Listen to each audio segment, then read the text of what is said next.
Ms. Barbara Smith, and this is our interview about your path to your current position here at University of Charleston.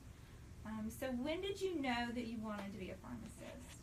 Well, I was always interested in the healthcare field and wasn't really sure which path to take. I guess one person that really influenced me a lot was my typing teacher. At that point in time, I wanted to be a dental assistant. He said, don't be a dental assistant, be the dentist. He always wanted me to shoot higher than what I felt like I could do. So that didn't really inspire me to become a pharmacist, but it just helped my wheels turn because I kind of was interested in healthcare, but I also wanted to be a teacher. Ever since I was a little girl, I wanted to be a teacher. Oh, wow. So actually when I signed up for college, I was signed up for teaching classes. And then the summer before I started college, I just kind of had my wheels turning about more health-related issues, steering away from teaching, and then going more toward the health-related field. So I decided to get a job in a pharmacy when I was in undergrad. So I did that, and my first day behind the counter, I realized that's what I wanted to do for the rest of my life. I just loved it. Yeah. The pharmacist that I observed was really fun to work with, and I loved the way he talked to the patients and helped explain their medication and make recommendations for over-the-counter meds and things like that. So really, he would have been the one that really inspired me to go into pharmacy. He gave me the chance to work in his pharmacy to see if I'd like to do that. Yeah. So where did you go to pharmacy school? I went to West Virginia University. I went to Glenville State College undergrad. That was a teacher's college. Yeah. So that's where I was signed up to go. But then my first week of class, I changed all my classes to like a medical or pre-medical track. Did you do a residency after pharmacy school? No, I did not. There really wasn't such a thing at that time. Yeah. There wasn't even a PharmD at the time. So. What was the type of pharmacy setting of your first job after you graduated? Okay, I worked hospital pharmacy 32 hours a week and community pharmacy at an independent drugstore for 8 hours a week. Oh, and I did that for 10 years. So you got a taste of both. I did, and I loved it. So then I made a switch. After 10 years, we started having pharmacy students, P4s from West Virginia University, come down to do rotations in our community. So they wanted more help at the community pharmacy, so they asked me to come on board full time. So that's what I did. So did that for 17 years. Okay, so what other positions have you held throughout your career? I also worked as a relief pharmacist for CVS Pharmacy. I just floated to different stores whenever they had a need, mainly on weekends, just a day here and there.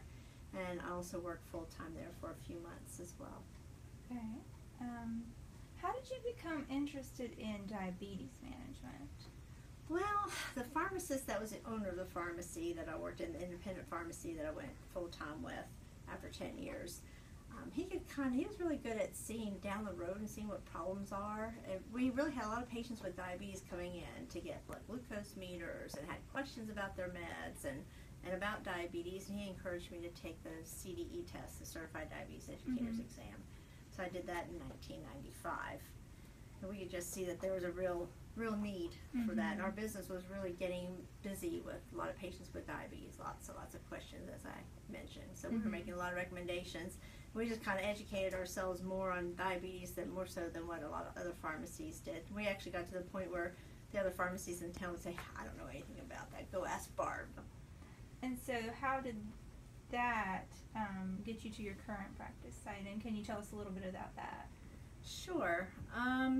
Actually, we were just kind of one of the leaders in the state of doing innovative things in pharmacy. We started a diabetes education program.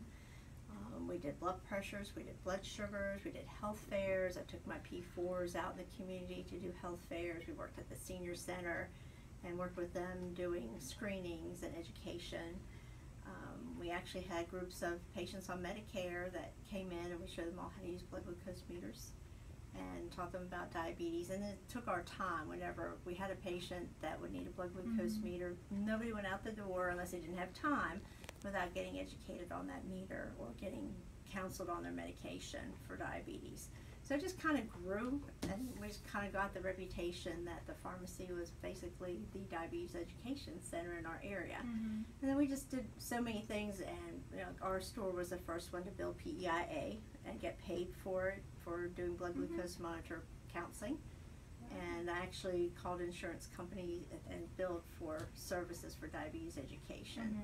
So our name kind of got out there, and we actually got awards for it. And whenever I was getting ready to change positions, I ran into actually Mr. Boyer, and I told him that I was getting ready to make a career change from the community pharmacy, and he actually gave me a phone call and asked if I'd be interested in getting into academia.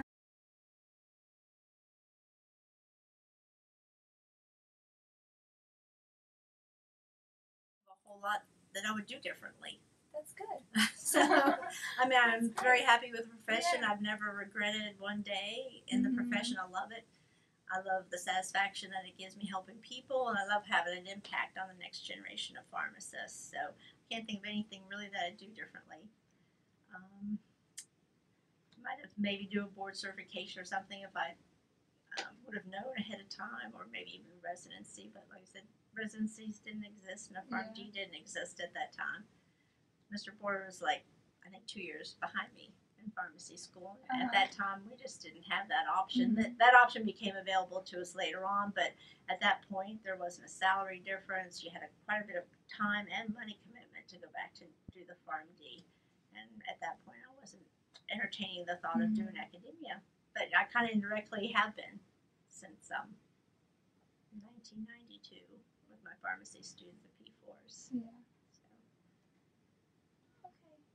Can we pause?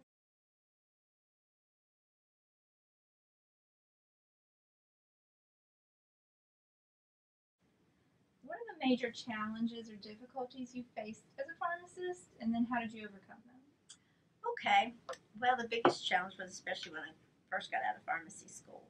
The class ahead of me was the first class that had more than 50% women. Wow. And there had never been a woman pharmacist in my community. Only a lady that had substituted occasionally for one of the pharmacists. So it's like that was one of the challenges. The women, well, the customers, not just the women, but people just didn't realize that there were female pharmacists out there. So it was kind of like a change in the gender, identification. Now we have more women pharmacists than we do men pharmacists. So anyway, it was a little bit of a challenge because patients would walk into the pharmacy and ask for the pharmacist, and I'd say, I am the pharmacist. And they'd say, no, I want to talk to the pharmacist. They'd look back around the prescription counter and so forth. Really, I am the pharmacist, but I want the man pharmacist. So gaining patients' trust in the beginning, or getting them to even believe that I was the pharmacist.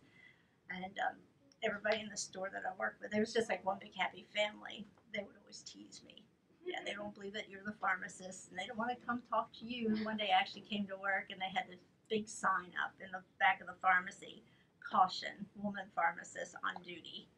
And then they always refer to me as the woman pharmacist. So anyway, it was just kind of a change in the profession where more women were becoming pharmacists. I kind of had to overcome that a little bit and gain patients' trust that women do know what they're doing, and there are women pharmacists. So it was kind of a funny, in retrospect, it wasn't funny at the time. I actually kind of got mad about it. But anyway, I got mad because my coworkers were teasing. But anyway, it was harmless.